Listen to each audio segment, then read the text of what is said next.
ಯಾರೂ ಕೂಡ ಒಬ್ಬ ನಟನ ಬಗ್ಗೆ ನೆಗೆಟಿವ್ ಆಗಿ ಮಾತನಾಡಲೇಬಾರದು ಅಂದರೆ ಹೆಂಗೆ ಹೆಂಗೆ ಸಾಧ್ಯ ಆದರೂ ಇದೆಯಾ ಅದು? ಎಲ್ಲರೂ ಕೂಡ ಮಾಧ್ಯಮಗಳಲ್ಲಿ ದರ್ಶನ್ ಅವರ ಮೇಲೆ ಇಲ್ಲ ಸಲ್ಲದನ್ನ ತೋರಿಸ್ತಾ ಇದ್ದಾರೆ. ಮಾಧ್ಯಮಗಳಿಗೂ ದರ್ಶನ್ ಅವ್ರಿಗೂ ಆಗಲ್ಲ, ಓಕೆ, ಮಾಧ್ಯಮಗಳಿಗೂ ದರ್ಶನ್ ಅವ್ರಿಗೂ ಆಗಲ್ಲ ಅಂತಾನೆ ಇಟ್ಕೊಳ್ಳಿ, ಇನ್ನು ಕೆಲವರಿಗೂ ಅವ್ರಿಗೂ ಆಗಲ್ಲ ಅಂತಾನೆ ಇಟ್ಕೊಳ್ಳಿ. ನಿಮ್ಮ ಪ್ರಕಾರ ಅವರ ಏಳಿಗೆಯನ್ನು ಸಹಿಸಿದವರು ಈ ಥರ ಅವರ ಮೇಲೆ ಆರೋಪಗಳನ್ನು ಮಾಡಿಸ್ತಾ ಇದ್ದಾರೆ, ಎಲ್ಲದನ್ನು ಹಂಗೆ ಅಂದ್ಕೊಳ್ಳಿ. ಪೊಲೀಸ್ನವ್ರಿಗೂ ದರ್ಶನ್ ಅವ್ರಿಗೂ ಏನು ವೈರತ್ವ? ಸ್ವಾಸ್ಥ್ಯವನ್ನ ಕೆಡಿಸುವ ಕೆಲಸಕ್ಕೆ ಯಾವುದೇ ಕಾರಣಕ್ಕೂ ನೀವು ಕೈ ಹಾಕಬೇಡಿ. ನೀವು ಕೈ ಹಾಕಿದರೆ ಅದು ಕೂಡ ಅಪರಾಧ ಆಗುತ್ತೆ. ಈ ತರಹ ದೊಡ್ಡ ಆರೋಪ ಬಂದಾಗ ಸಾಧ್ಯ ಆದರೂ ಇದೆಯಾ? ಈ ಥರ ದೊಡ್ಡ ಆರೋಪ ಬಂದ ಮೇಲೂ ಕೂಡ ಅವ್ರ ಬಗ್ಗೆ ಮಾತಾಡಬೇಡಿ, ಅವ್ರ ಬಗ್ಗೆ ವಿಡಿಯೋ ಮಾಡಬೇಡಿ, ಅವ್ರ ಬಗ್ಗೆ ಪೋಸ್ಟ್ ಹಾಕಬೇಡಿ. ನಾವು ಕಳೆದ ಕೆಲವು ದಿನಗಳಿಂದ ಹೇಳ್ತಾನೆ ಬರ್ತಾ ಇದ್ದೀವಿ, ಆದರೂ ಕೂಡ ಯಾರ ಗಮನಕ್ಕೂ ಬಂದಿರಲಿಲ್ಲ, ಯಾರ ಕಿವಿಗೂ ಕೇಳಿರಲಿಲ್ಲ, ಕೇಳಿದರೆ ಅದು ತಲೆಗೂ ಸಹ ಹೋಗಿರಲಿಲ್ಲ. ಆದರೆ ಈಗ ಪೊಲೀಸ್ನವರು ಇಡ್ತಾ ಇರುವ ಪ್ರತಿಯೊಂದು ಹೆಜ್ಜೆಯಿಂದ ನಟ ದರ್ಶನ್ ಅವರ ಅಭಿಮಾನಿಗಳಿಗೆ ತೊಂದರೆ ಆಗೋದಂತೂ ಕಟ್ಟಿಟ್ಟ ಬುತ್ತಿ ಅನ್ನೋದು ಜಗಜ್ಜಾಹೀರಾಗಿದೆ ಅಂತಲೇ ಹೇಳಬೇಕು. ಕಳೆದ ಕೆಲವು ದಿನಗಳಿಂದ ಸಾಕಷ್ಟು ಎಕ್ಸಾಂಪಲ್ಗಳನ್ನು ಕೊಟ್ಟು ನಾವು ಈ ವಿಚಾರವನ್ನು ಹೇಳಿದಾಗಲೂ ಸಹ ಯಾರೂ ಇದರ ಕಡೆ ಗಮನವನ್ನು ಹರಿಸಿರಲಿಲ್ಲ. ಯಾಕಪ್ಪ ಅಂತಂದರೆ ಏನು ಮಾಡ್ಕೊಂಡ್ಬಿಡ್ತಾರೆ, ನೋಡೇ ಬಿಡೋಣ, ನಮ್ಮನ್ನು ಯಾರೂ ಕೇಳಲ್ಲ ಎನ್ನುವ ದರ್ಪದಲ್ಲಿ ಮೆರೆಯುತ್ತಿದ್ದಂತಹ ಕೆಲವು ಅಂಧಾಭಿಮಾನಿಗಳಿಗೆ ಪೊಲೀಸಿನವರು ಬುದ್ಧಿಯನ್ನು ಕಲಿಸುವ ಕೆಲಸಕ್ಕೆ ಚಾಲನೆಯನ್ನು ಇವತ್ತಿಂದ ನೀಡಿದ್ದಾರೆ ಅಥವಾ ನಿನ್ನೆಯಿಂದ ನೀಡಿದ್ದಾರೆ ಅಂದರೆ ತಪ್ಪಾಗಲ್ಲ. ಈ ಹಿಂದೆ ನಾನು ಹೇಳಿದ್ದೆ, ಲಾಯರ್ ಒಬ್ಬರು ಕೋರ್ಟ್ನಲ್ಲಿ ಒಂದು ಪಿಟಿಷನನ್ನು ದಾಖಲು ಮಾಡಿದ್ದಾರೆ. ಕರ್ನಾಟಕದಲ್ಲಿರುವಂತಹ ದರ್ಶನ್ ಅಭಿಮಾನಿ ಬಳಗವನ್ನು ಸಂಪೂರ್ಣವಾಗಿ ನಿಷೇಧ ಮಾಡಬೇಕು, ಸಂಪೂರ್ಣವಾಗಿ ಕ್ಲೋಸ್ ಮಾಡಬೇಕು ಎನ್ನುವ ನಿಟ್ಟಿನಲ್ಲಿ. ಅದು ಸಹ ಎಷ್ಟೋ ಜನ ತಲೆಗೋಗಿರಲಿಲ್ಲ. ಅದರ ಜೊತೆಗೆ ಯಾದಗಿರಿ ಅಥವಾ ಕಲಬುರಗಿ ಈ ಎರಡರಲ್ಲಿ ಯಾವುದೋ ಒಂದು ಜಾಗದಲ್ಲಿ ಪಂಚರ್ ಹಾಕುವ ಹುಡುಗನೊಬ್ಬ ಒಂದು ಸ್ಟೇಟಸನ್ನು ಹಾಕಿರ್ತಾನೆ. ಯಾವುದೋ ನಟನ ಫ್ಯಾನ್ ಯಾಕೆ ಆಗ್ತೀರಾ, ಯಾವುದೋ ನಟನನ್ನ ಬಾಸು ಅಂತ ಯಾಕೆ ಕರೀತೀರಾ, ನಿಮ್ಮ ನಿಜವಾದ ಬಾಸ್ ನಿಮ್ಮ ಅಪ್ಪ ಅಮ್ಮ, ಅವರನ್ನ ಬಾಸ್ ಅಂತ ಕರೀರಿ ಅಂತ. ಇಲ್ಲಿ ಈ ಸ್ಟೇಟಸ್ನಲ್ಲಿ ಆತ ಕಂಪ್ಲೀಟ್ ಆಗಿ ಡಿ ಬಾಸ್ ಅಥವಾ ದರ್ಶನ್ ಈ ತರಹದ ಯಾವುದೇ ಪದಗಳನ್ನು ಉಪಯೋಗಿಸಿಲ್ಲ. ಬರೀ ಬಾಸ್ ಎನ್ನುವ ಪದವನ್ನು ಉಪಯೋಗಿಸಿದ್ದಕ್ಕೆ ಬಾಸ್ ಅನ್ನೋ ಒಂದು ಪದವನ್ನು ಪೇಟೆಂಟ್ ಆಗಿ ತೆಗೆದುಕೊಂಡ್ಬಿಟ್ಟಿದ್ದೀವಿ ನಾವು ಎನ್ನುವ ದರ್ಪದಿಂದ ಆತನಿಗೂ ಸಹ ಕರೆ ಮಾಡಿ ಪಂಚರ್ ಅಂಗಡಿ ಇರಲ್ಲ, ಊರು ಬಿಡಿಸ್ಬಿಡ್ತೀನಿ, ನಿನ್ನನ್ನು ಇಲ್ದಂಗೆ ಮಾಡಿಬಿಡ್ತೀವಿ, ಸುಟ್ಟಾಕ್ಬಿಡ್ತೀವಿ ಅಂತ ಫೋನ್ ಮಾಡಿ ಬೆದರಿಕೆಯನ್ನು ಹಾಕಿದ್ದ ಜಿಲ್ಲಾ ದರ್ಶನ್ ಅಭಿಮಾನಿಗಳ ಸಂಘದ ಅಧ್ಯಕ್ಷ. ಆತನನ್ನು ಸಹ ಪೊಲೀಸ್ ಸ್ಟೇಷನ್ಗೆ ಕರೆದುಕೊಂಡು ಬಂದು ಚೆನ್ನಾಗಿ ರುಬ್ಬಿ ಬುದ್ಧಿ ಹೇಳಿ ಕಳಿಸಲಾಗಿತ್ತು. ಆತ ಇನ್ನು ಯಾರಿಗೂ ಕೂಡ ಆ ತರಹ ಕಾಲ್ ಮಾಡಿ ಬೆದರಿಕೆಯನ್ನು ಹಾಕೋದನ್ನು ಯಾವುದೇ ಕಾರಣಕ್ಕೂ ಮಾಡಲ್ಲ ಮುಂದಿನ ದಿನಗಳಲ್ಲಿ. ಅದಾದರೂ ಸಹ ನಿಂತಿರಲಿಲ್ಲ. ಅನ್ನಪೂರ್ಣೇಶ್ವರಿ ನಗರ ಪೊಲೀಸ್ ಠಾಣೆಯ ಮುಂದೆ ಪ್ರತಿನಿತ್ಯ ದರ್ಶನ್ ಅವರು ಅಲ್ಲಿ ಇದ್ದಂತಹ ಸಂದರ್ಭದಲ್ಲಿ ಸೇರ್ತಾ ಇದ್ದಂತಹ ಅಭಿಮಾನಿಗಳು ಕ್ಯಾಮ್ರಾಗಳು, ಮಾಧ್ಯಮಗಳು, ಮೈಕ್ಗಳನ್ನು ಕಂಡ್ರೆ ಅವರಿಗೆ ಏನಂತ ಅನ್ನಿಸ್ತಾ ಇತ್ತೋ ಗೊತ್ತಿಲ್ಲ. ನಿಜವಾಗ್ಲೂ ಕಾನೂನಿನ ರೀತಿಯಲ್ಲಿ ಯೋಚನೆ ಮಾಡದೆ, ಮಾನವೀಯತೆ ದೃಷ್ಟಿಯಿಂದ ಯೋಚನೆ ಮಾಡದೆ, ಕಣ್ಣಿಗೆ ಬಟ್ಟೆ ಕಟ್ಟಿಕೊಂಡು ಅಂಧಾಭಿಮಾನಿಗಳ ರೀತಿ ಯೋಚನೆ ಮಾಡಿ ಅವರನ್ನ ಹಂಗೆ ಮಾಡಿಬಿಡ್ತೀವಿ, ಉಮಾಪತಿ ಹಿಂಗೆ ಮಾಡಿಬಿಡ್ತೀವಿ, ಪ್ರಥಮನ್ನ ಏನ ಮಾಡಿಬಿಡ್ತೀವಿ, ಒಂದು ನಿಮಿಷದಲ್ಲಿ ಹಂಗೆ ಮಾಡಿಬಿಡ್ಬೋದು, ಹಿಂಗೆ ಮಾಡಿಬಿಡ್ಬೋದು ಅಂತ ಹೇಳಿಕೆಯನ್ನ ಕೊಟ್ಟಿದ್ದಂತಹ ಚೇತನ್ ಎನ್ನುವ ನಟ ದರ್ಶನ್ ಅಭಿಮಾನಿಗೆ ಪೊಲೀಸ್ನವರು ಎತ್ತಾಕೊಂಡೋಗಿ ಸರಿಯಾಗಿ ಬುದ್ಧಿಯನ್ನ ಕಲಿಸುವುದರ ಮೂಲಕ ಒಂದು ಸ್ಪಷ್ಟವಾದಂತಹ ಸಂದೇಶವನ್ನ ಮಿಕ್ಕುಳಿದ ದರ್ಶನ್ ಅವರ ಎಲ್ಲ ಅಭಿಮಾನಿಗಳಿಗೂ ಅಲ್ಲ, ಅಂಧಾಭಿಮಾನಿಗಳಿಗೆ ಒಂದು ಸ್ಪಷ್ಟವಾದಂತಹ ಖಡಕ್ ಸಂದೇಶವನ್ನ ರವಾನೆ ಮಾಡಿದ್ದಾರೆ ಈ ಮೂಲಕ ಅಂತಾನೆ ಹೇಳ್ತೀವಿ.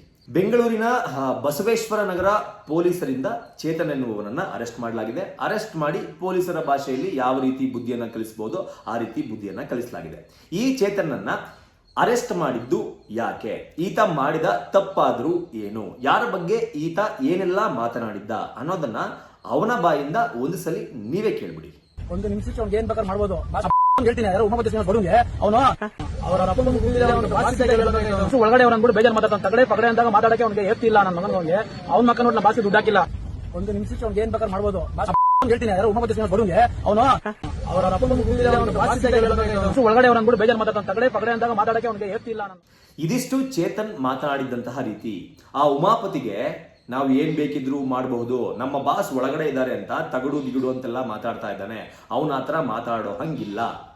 ಒಂದು ನಿಮಿಷದಲ್ಲಿ ಆತನಿಗೆ ಏನ್ ಬೇಕಾದ್ರೂ ಮಾಡಬಹುದು ಅಂತ ಉಮಾಪತಿ ಅವರಿಗೆ ಹಾಗೂ ಪ್ರಥಮ ಆಡಿದಂತಹ ಕೆಲವು ಮಾತುಗಳಿಗೆ ಪ್ರಥಮ್ಗೆ ಏಕವಚನದಲ್ಲಿ ದಾಳಿ ಮಾಡಿ ಮಾತನಾಡುವ ಮೂಲಕ ಅವರಿಗೆ ಒಂದು ಥ್ರೆಟನ್ ಆಗುವ ರೀತಿಯಲ್ಲಿ ಒಂದು ಎಚ್ಚರಿಕೆಯ ಸಂದೇಶವನ್ನು ಸಹ ಈತ ರವಾನೆ ಮಾಡಿದ್ದ. ಈ ಸಲುವಾಗಿ ಪೊಲೀಸ್ ಸ್ಟೇಷನ್ನಲ್ಲಿ ಕಂಪ್ಲೇಂಟ್ ಕೂಡ ದಾಖಲಾಗಿತ್ತು. ಪ್ರಥಮ್ ಅವರು ಕಂಪ್ಲೇಂಟನ್ನು ಕೂಡ ಕೊಟ್ಟಿದ್ರು. ಇದನ್ನೆಲ್ಲ ಮನಗಂಡಂತಹ ಪೊಲೀಸ್ನವರು ಆತನನ್ನು ಕರ್ಕೊಂಡು ಬಂದು ಈಗ ಸರಿಯಾಗಿ ಬುದ್ಧಿ ಕಲಿಸಿರುವ ಕಾರಣ ಅವತ್ತು ಹಾಗೆ ಮಾತನಾಡಿದಂತಹ ಚೇತನ್ ಇವತ್ತು ಹೇಗೆ ಮಾತಾಡ್ತಾ ಇದ್ದಾನೆ ಅದನ್ನು ಒಂದ್ಸಲಿ ನೋಡ್ಬಿಡಿ. ಹೋಗಿದ್ದೆ, ಅಲ್ಲಿ ಒಂದು ತಪ್ಪ ಮಾತಾಡಿದ್ದೀನಿ. ಮೊಹಮ್ಮದ್ ಶ್ರೀನಿವಾಸ ಪ್ರಥಮಿಗೆ ಮಾತಾಡ್ಬಿಟ್ಟಿದ್ದೀನಿ. ಕಾನೂನು ಪ್ರಕಾರ ಏನಿದೆ ನಾನು ಅದಕ್ಕೆ ನಾನು ತಲೆ ಬಾಗ್ತೀನಿ. ನನ್ನ ನಂತರ ಏನೇ ಒಂದು ತಪ್ಪಾಗಿದ್ರು ನನ್ನ ಕ್ಷಮಿಸ್ಬಿಡಿ. ಅವತ್ತು ಅನುಕೂಲ ರಿಲೇಷನ್ ಹತ್ರ ಹೋಗಿದ್ದೆ, ಅಲ್ಲಿ ಒಂದು ತಪ್ಪ ಮಾತಾಡ್ಬಿಟ್ಟಿದ್ದೀನಿ. ಮೊಹಮ್ಮದ್ ಶ್ರೀನಿವಾಸ ಪ್ರಥಮಿಗೆ ಮಾತಾಡ್ಬಿಟ್ಟಿದ್ದೀನಿ. ಕಾನೂನು ಪ್ರಕಾರ ಏನಿದೆ ನಾನು ಅದಕ್ಕೆ ನಾನು ತಲೆ ಬಾಗ್ತೀನಿ. ನನ್ನ ನಂತರ ಏನೇ ಒಂದು ತಪ್ಪಾಗಿದ್ರು ನನ್ನ ಕ್ಷಮಿಸ್ಬಿಡಿ. ಅವತ್ತು ಅನುಕೂಲ ರಿಲೇಷನ್ ಹತ್ರ ಹೋಗಿದ್ದೆ, ಅಲ್ಲಿ ಒಂದು ತಪ್ಪ ಮಾತಾಡ್ಬಿಟ್ಟಿದ್ದೀನಿ. ಮೊಹಮ್ಮದ್ ಶ್ರೀನಿವಾಸ ಪ್ರಥಮಿಗೆ ಮಾತಾಡ್ಬಿಟ್ಟಿದ್ದೀನಿ. ಕಾನೂನು ಪ್ರಕಾರ ಏನಿದೆ ನಾನು ಅದಕ್ಕೆ ನಾನು ತಲೆ ಬಾಗ್ತೀನಿ. ನನ್ನ ನಂತರ ಏನೇ ಒಂದು ತಪ್ಪಾಗಿದ್ರು ನನ್ನ ಕ್ಷಮಿಸ್ಬಿಡಿ. ಎಸ್, ಇದನ್ನೇ ಪೊಲೀಸಿನವರು ಕಾಯ್ತಾ ಇದ್ದಾರೆ. ನಟ ದರ್ಶನ್ ಅವರನ್ನ ಜೈಲಿಗೆ ಬಿಟ್ಟು ಬರೋದನ್ನೇ ಕಾಯ್ತಾ ಇದ್ದಾರೆ. ಕಾನೂನನ್ನ ಕೈಗೆ ಎತ್ತಿಕೊಳ್ಳುವಂತಹ ರೀತಿಯಲ್ಲಿ ಯಾರೂ ಕೂಡ ಸ್ಟೇಟ್ಮೆಂಟ್ಗಳನ್ನ ಕೊಡಬೇಡಿ. ನಟ ದರ್ಶನ್ ಅವರು ಈ ಬಾರಿ ಸಿಲುಕಿ ಹಾಕಿಕೊಂಡಿರೋದು, ಈ ಹಿಂದೆ ಪಬ್ನಲ್ಲಿ ಪಾರ್ಟಿ ಮಾಡಿದ್ರು ಅಥವಾ ಯಾವುದೋ ವೇಟರ್ಗೆ ಹೊಡೆದ್ರು, ಈ ಥರದ್ದೆಲ್ಲ ಆರೋಪಗಳು ಬಂದಿತ್ತಲ್ಲ, ಲೇಟ್ ನೈಟ್ ಪಾರ್ಟಿ ಮಾಡಿದ್ರು ಹಾಗೆ ಹೀಗೆ ಅಂತ ಆರೋಪಗಳು ಬಂದಿತ್ತಲ್ಲ, ಆ ತರಹದ ಆರೋಪ ಅಲ್ಲ ಇದು. ಈಗ ಬಂದಿರುವಂತಹ ಆರೋಪ ಕೊಲೆ ಆರೋಪ, ಮರ್ಡರ್ ಆರೋಪ. ಮಾಧ್ಯಮಗಳು, ಕ್ಯಾಮ್ರಾಗಳು, ಮೈಕ್ಗಳು ಎದುರಿಗೆ ಸಿಕ್ಕಾಗ ಸಾಕಷ್ಟು ಜನ ಅಭಿಮಾನಿಗಳು ಮಾತನಾಡೋದನ್ನ ನಾನು ನೋಡಿದ್ದೀನಿ. ಅವರಿಗೆ ಕಾನೂನಿನ ಅರಿವೇ ಇಲ್ಲ ಅಂತ ಕಾಣಿಸುತ್ತೆ. ಅವರಿಗೆ ಕಾನೂನು ಅಂದರೆ ಏನು ಅಂತ ಗೊತ್ತೇ ಇಲ್ಲ ಅಂತ ಕಾಣಿಸುತ್ತೆ. ಕೊಲೆಗೆ ಸಂಬಂಧಪಟ್ಟಂಗೆ ಯಾವೆಲ್ಲ ಸೆಕ್ಷನ್ಗಳು ದರ್ಶನ್ ಅವರ ಮೇಲೆ ಬಿದ್ದಿವೆ ಅನ್ನೋದು ಗೊತ್ತೇ ಇಲ್ಲ ಅಂತ ಕಾಣಿಸುತ್ತೆ. ಕೆಲವರು ಬಂದು ಎಷ್ಟು ದಿನ ಅಂತ ಅನ್ನಪೂರ್ಣೇಶ್ವರಿ ನಗರ ಪೊಲೀಸ್ ಸ್ಟೇಷನಲ್ಲಿ ಇಟ್ಕೊಂತೀರಾ, ಅವ್ರನ್ನ ಮನೆಗೆ ಕಳಿಸಿ ಅಂತ ಕೇಳ್ತಾ ಇದ್ರು. ಅಂಥವ್ರಿಗೆ ಇದ್ರ ಬಗ್ಗೆ ಎಲ್ಲ ಅರಿವೇ ಇಲ್ಲ. ನೀವು ಮಾತನಾಡುವ ಪ್ರತಿಯೊಂದು ಮಾತು ಮಾಧ್ಯಮಗಳಲ್ಲಿ ರೆಕಾರ್ಡ್ ಆಗಿ ಅದನ್ನ ಪೊಲೀಸ್ನವರು ಗಮನಿಸ್ತಾ ಇದ್ದಾರೆ. ನೀವು ಮಾತನಾಡುವ ಮಾತಿನಲ್ಲಿ ಕಾನೂನು ಬಾಹಿರವಾದಂತಹ ಪದಗಳು ಇದ್ದರೆ, ಆ ಪದಗಳಿಂದ ಯಾರಿಗಾದರೂ ತೊಂದರೆ ಉಂಟಾದರೆ, ನೀವು ಮಾತನಾಡುವ ಭರದಲ್ಲಿ ಯಾರಿಗಾದರೂ ಎಚ್ಚರಿಕೆಯನ್ನ ಕೊಡುವ ಕೆಲಸವನ್ನ ಕೆಟ್ಟದಾಗಿ ಮಾಡಿದರೆ, ಅವಾಚ್ಯ ಶಬ್ದಗಳನ್ನ ನಿಂದಿಸಿದರೆ, ನಿನಗೆ ಬುದ್ಧಿ ಕಲಿಸ್ಬಿಡ್ತೀನಿ, ನೀನು ಹಂಗೆ ಮಾಡ್ಬಿಡ್ತೀನಿ, ಹಿಂಗೆ ಮಾಡ್ಬಿಡ್ತೀನಿ, ಈ ತರ ಪದಗಳನ್ನ ಉಪಯೋಗಿಸಿದ್ರೆ ಬರ್ದಿಟ್ಕೊಳ್ಳಿ. ಅವರಿಗೆ ಕೊಲೆ ಮಾಡುವ ನಿಟ್ಟಿನಲ್ಲಿ ನೀವು ಧಮಕಿ ಆಗ್ತಾ ಇದ್ದೀರಾ ಅಂತ ಅರ್ಥ. ಅವರ ಜೀವಕ್ಕೆ ತೊಂದರೆ ಆಗುವ ರೀತಿಯಲ್ಲಿ ನೀವು ಮಾತನಾಡ್ತಾ ಇದ್ದೀರಾ ಅಂತ ಅರ್ಥ. ಅದರ ಆಧಾರದ ಮೇಲೆ ಜಸ್ಟ್ ಅದೊಂದು ವಿಡಿಯೋವನ್ನ ಇಟ್ಕೊಂಡು ಪೊಲೀಸಿನವರು ನಿಮ್ಮನ್ನ ಅರೆಸ್ಟ್ ಮಾಡಬಹುದು. ಇಂತಹ ಅಂದಾಭಿಗಳನ್ನ ಏನು ಇವಾಗ ಚೇತನ್ ಮಾತನಾಡಿ ತಗ್ಲಾಕೊಂಡು ಇವತ್ತು ಸಾರಿ ಕೇಳ್ತಿದ್ದಾರೆ, ಕೈ ಮುಗಿದು ತಪ್ಪಾಯ್ತು ನನ್ನನ್ನು ಕ್ಷಮಿಸ್ಬಿಡಿ ಅಂತ. ಈ ತರಹ ಪ್ರತಿಯೊಬ್ಬರಿಗೂ ಪೊಲೀಸ್ನವರು ಮಾಡೋದಕ್ಕೆ ಆರಂಭ ಮಾಡ್ತಾರೆ. ಸೊ ಮಾತನಾಡೋದಕ್ಕಿಂತ ಮುಂಚೆ ಯೋಚನೆ ಮಾಡಿ ಮಾತಾಡಿ. ಎಲ್ಲರೂ ಕೂಡ ಮಾಧ್ಯಮಗಳಲ್ಲಿ ದರ್ಶನ್ ಅವರ ಮೇಲೆ ಇಲ್ಲಸಲ್ಲದನ್ನ ತೋರಿಸ್ತಾ ಇದ್ದಾರೆ. ಮಾಧ್ಯಮಗಳಿಗೂ ದರ್ಶನ್ ಅವ್ರಿಗೂ ಆಗಲ್ಲ. ಓಕೆ, ಮಾಧ್ಯಮಗಳಿಗೂ ದರ್ಶನ್ ಅವ್ರಿಗೂ ಆಗಲ್ಲ ಅಂತಾನೆ ಇಟ್ಕೊಳ್ಳಿ. ಇನ್ನು ಅವ್ರಿಗೂ ಆಗಲ್ಲ ಅಂತಾನೆ ಇಟ್ಕೊಳ್ಳಿ. ನಿಮ್ಮ ಪ್ರಕಾರ ಅವರ ಏಳಿಗೆಯನ್ನ ಸಹಿಸಿದವರು ಈ ತರ ಅವರ ಮೇಲೆ ಆರೋಪಗಳನ್ನ ಮಾಡಿಸ್ತಾ ಇದ್ದಾರೆ, ಎಲ್ಲದನ್ನು ಹಂಗೆ ಅನ್ಕೊಳ್ಳಿ. ಪೊಲೀಸ್ನವ್ರಿಗೂ ದರ್ಶನ್ ಅವ್ರಿಗೂ ಏನು ವೈರತ್ವ? ಪೊಲೀಸ್ನವರಿಗೆ ದರ್ಶನ್ ಅವ್ರನ್ನ ಕಂಡ್ರೆ ಆಗಲ್ವಾ? ಸುಮ್ಮನೆ ಒಂದು ಕೇಸ್ನಲ್ಲಿ ಪೊಲೀಸ್ನವರು ಇನ್ವೆಸ್ಟಿಗೇಷನ್ ಮಾಡ್ದಲೇನೆ, ಇನ್ಫಾರ್ಮೇಶನ್ ಇಲ್ದಲೇನೆ ಸುಮ್ಮನೆ ಇಂತಹ ಕರ್ನಾಟಕದ ದೊಡ್ಡ ನಟನನ್ನ, ಸೂಪರ್ ಸ್ಟಾರ್ನನ್ನ ಅರೆಸ್ಟ್ ಮಾಡಿ ಸುಮ್ಮನೆ ಆರೋಪಗಳನ್ನು ಮಾಡೋದ್ರ ಮೂಲಕ ವಾರಗಳಗಟ್ಲೆ, ದಿನಗಳಗಟ್ಲೆ ಸ್ಟೇಷನ್ನಲ್ಲಿ ಇಟ್ಕೊಳಕ್ಕಾಗುತ್ತಾ? ಜೈಲಿಗೆ ಕಳ್ಸೋಕ್ಕಾಗುತ್ತಾ? Is that possible? No way. ಯಾವುದೇ ಕಾರಣಕ್ಕೂ ಆಗಲ್ಲ. ಜನ ಫಸ್ಟ್ ಇದನ್ನ ಅರ್ಥ ಮಾಡ್ಕೋಬೇಕು. ಜನ ಇದನ್ನ ಅರ್ಥ ಮಾಡ್ಕೊಂಡು ಓಕೆ, ಆರೋಪ ಬಂದಿದೆ, ನೋಡೋಣ ಏನಾಗುತ್ತೆ. ಕಾನೂನಿನ ಮೇಲೆ ನಂಬಿಕೆ ಇಡಿ, ಪೊಲೀಸರ ಮೇಲೆ ನಂಬಿಕೆ ಇಡಿ. ಸಮಾಜದಲ್ಲಿ ಈ ವಿಚಾರದ ಸಲುವಾಗಿ ಸ್ವಾಸ್ಥ್ಯವನ್ನ ಕೆಡಿಸುವ ಕೆಲಸಕ್ಕೆ ಯಾವುದೇ ಕಾರಣಕ್ಕೂ ನೀವು ಕೈ ಹಾಕಬೇಡಿ. ನೀವು ಕೈ ಹಾಕಿದರೆ ಅದು ಕೂಡ ಅಪರಾಧ ಆಗುತ್ತೆ. ಅದಕ್ಕೆ ತಕ್ಕದಾದಂತಹ ಪಾಠವನ್ನ ಪೊಲೀಸ್ನವರು ಕಲಿಸುವ ನಿಟ್ಟಿನಲ್ಲಿ ಈಗ ಆಲ್ರೆಡಿ ಸ್ಟಾರ್ಟ್ ಮಾಡ್ಕೊಂಡಿದ್ದಾರೆ. ಮುಂದಿನ ದಿನಗಳಲ್ಲಿ ಚೇತನ್ ಅವರ ಜಾಗದಲ್ಲಿ ಇದೇ ತರಹ ಮಾತನಾಡುತ್ತಾ ಇದ್ರೆ ನೀವು ಮುಂದಿನ ದಿನಗಳಲ್ಲಿ ನೀವ್ಯಾರಾದ್ರೂ ಇರ್ತೀರಾ? ಈ ತರಹ ಮಾತನಾಡೋರು ಮಾತ್ರ. ಈ ತರ ಮಾತನಾಡೋರಿಗೆ ಹೇಳ್ತಾ ಇದ್ದೀನಿ. ಹೇಗೇನು ದರ್ಶನ್ ಅವರ ಸಾಕಷ್ಟು ಅಭಿಮಾನಿಗಳು, ಎಸ್, ನಾವು ಇಷ್ಟಪಡುವ ನಟನ ಮೇಲೆ, ನಮ್ಮ ಬಾಸ್ ಮೇಲೆ ಆರೋಪ ಬಂದಿದೆ, ನೋಡೋಣ ಏನಾಗುತ್ತೆ. ನಮಗೆ ಕೋರ್ಟ್ ಮೇಲೆ ನಂಬಿಕೆ ಇದೆ, ಪೊಲೀಸ್ ಮೇಲೆ ನಂಬಿಕೆ ಇದೆ, ನಮ್ಮ ಬಾಸ್ ಹೊರಗಡೆ ಬರ್ತಾರೆ ಅಂತ ನಾವು ವೆಯ್ಟ್ ಮಾಡ್ತಾ ಇದ್ದೀವಿ. ಎಸ್, ಓಕೆ, ಆ ತರಹದ ಸ್ಟೇಟ್ಮೆಂಟ್ಗಳು ಓಕೆ. ಆದರೆ ಯಾರೂ ಕೂಡ ಒಬ್ಬ ನಟನ ಬಗ್ಗೆ ನೆಗೆಟಿವ್ ಆಗಿ ಮಾತನಾಡಲೇಬಾರದು ಅಂದರೆ ಹೆಂಗೆ ಸಾಧ್ಯ ಆದರೂ ಇದೆಯಾ? ಅದು ಈ ತರಹ ದೊಡ್ಡ ಆರೋಪ ಬಂದಾಗ ಸಾಧ್ಯ ಆದರೂ ಇದೆಯಾ? ಈ ಥರ ದೊಡ್ಡ ಆರೋಪ ಬಂದ ಮೇಲೂ ಕೂಡ ಅವ್ರ ಬಗ್ಗೆ ಮಾತಾಡಬೇಡಿ, ಅವ್ರ ಬಗ್ಗೆ ವಿಡಿಯೋ ಮಾಡಬೇಡಿ, ಅವ್ರ ಬಗ್ಗೆ ಪೋಸ್ಟ್ ಹಾಕಬೇಡಿ.